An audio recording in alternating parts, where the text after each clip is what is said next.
Hey guys, it's me, Arlissa, coming at you with a energy of the day. Yeah. So it's a happy Monday. If it's not Monday when you see this reading, then guess what? That's all right. These readings are timeless. They're going to cross your path when they're meant to. And sometimes they cross our paths for us to pass along to somebody else. So always keep an open mind on why the message could be reaching you.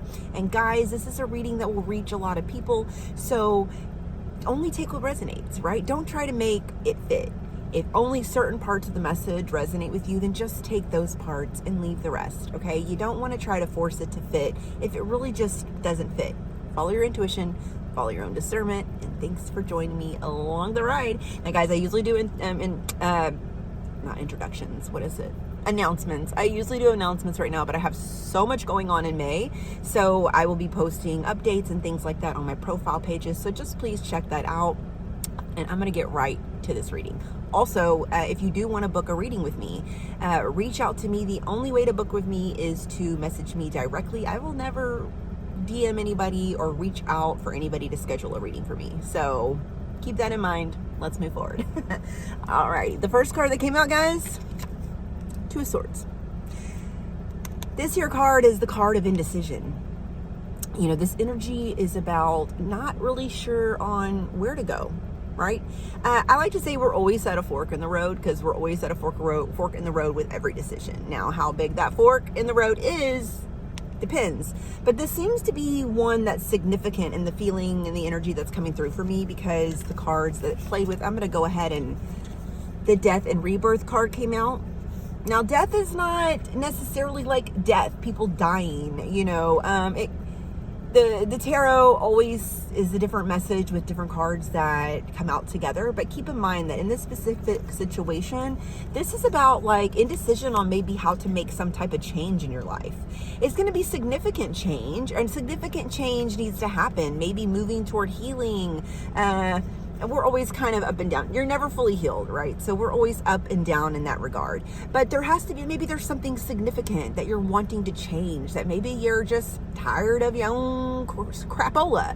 You know, maybe you're tired of old patterns playing out. You know, maybe you're tired of being tired. I don't know. But it is something very inward. Then you have the Devil card coming out, which is about like coping mechanisms, patterns, cycles, bad habits, you know, habits that don't allow you to evolve. So maybe this is like older people, places, and things that are like pulling you in, and you know you're not supposed to be going or, you know, following that. I feel like, hold on, this kind of got a little dark. You feel like you're being tugged back into that a little bit. Or also it is maybe you're not seeing, you know, the vision forward clearly. Maybe that is your indecision. I don't know where to go. I don't know how to make this change. I don't know how to maybe cut an attachment with somebody. I don't know how to maybe quit this job and move forward to something. You know, it's going to be something significant because the Death and the Devil are major arcana cards. This is something that you're truly like is happening, and it's happening every day. So this is a 24/7 energy.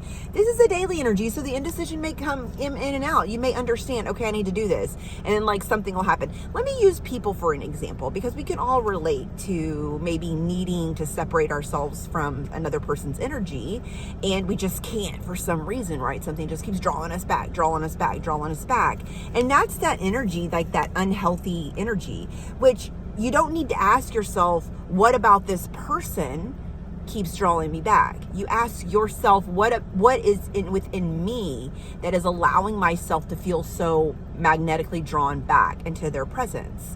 And this is, the Devil energy is that more toxic energy. So I'm not going to be talking about healthy connections where, you know, it's not chaotic, you're not, you know, arguing, like that whole, just, you know what I mean. Everybody who's watching this reading understands that healthy and toxic look completely different. So again, use your own discernment. But in this instance, you know, this is something that has kept you not in your full potential. This is a connection that has held you back from, you know, moving forward into new areas within yourself that are for like expansion and growth and evolution, and connecting or choosing to stay connected and allowing that energy flow to continue with others is keeping yourself in that cycle.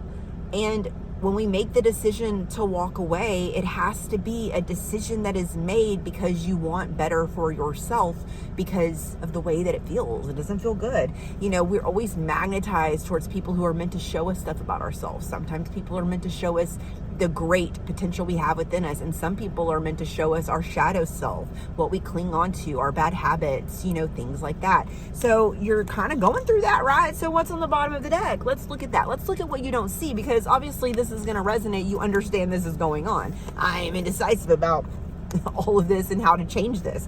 So let's see. Well, you might not like this, but it's going to require a lot of focus, which I feel like you understand that it will. But where is your focus going? Now, listen, the Knight of Swords is about staying focused. His dang old motorcycles got away from him, right? You got to stay focused to chase that thing down. But then also, with the bird's eye view, you need to have an expanded view in this situation to be able to stay focused.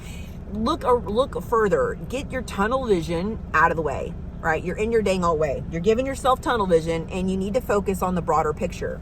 Be the eagle. Be this big old bird, a hawk, whatever it is. Hawkeye.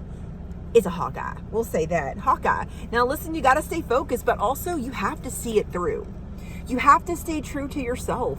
You have to stay true. You have to keep forward and keep making decisions and keep seeing it through. Like, say if you separate from somebody, you have to maintain that distance no matter what tries to tug you back into that entanglement. You have to see it through. You have to be authentic to yourself. And whenever we stay in cycles with people, places, and things that keep us down and keep us in these cyclical spaces where we're not moving forward in one way or the other, then, you gotta you gotta let it go. You gotta be strong enough to stand your ground and stick that firm boundary in place. So how do you do that? Right? Well, Page of Wands. She kind of looks similar to the Knight of Wands. So the Page of Wands is the message is to start to do things that you enjoy away from that person, place, or thing. You start to reconstruct, you start to recondition, yourself. So if you have like an inkling to get in touch with them for whatever reason, then get in touch with somebody else who has a positive positive environment, a positive energy to give you, okay, that you can reframe it. Your friends, things that bring you joy. Maybe it's hobbies, so it's going to look different for everybody, but what is something that you can do to start to implement? Like, when I'm starting to feel this anxious attachment with somebody, or I'm starting to feel this anxious attachment to a person, place, or thing that I had to leave, whether that's behaviors or coping mechanisms, whatever it is, you replace it with doing something else that you enjoy, and then over time you just don't have that drawback to that thing. Now, that's how you usher in happiness. Like, it is yours for the grabbing, but we must work towards unconditioning and releasing the veil behind the illusions, like the ways that we see ourselves from our own experiences. And that's with people, places, and things. But if you want to tap in to this energy, in which you do, because it's a major arcana card and you're really seem to be struggling with the decisions to make in order to get yourself there, you've got to do what we just said. And you've also got to see yourself clearly through this and unstuck yourself, right? You want to get unstuck. Well, look, she doesn't see herself clearly. That's not happening to her, what's happening in the mirror. This is negative self-talk. Am I doing it right? I'm making these decisions.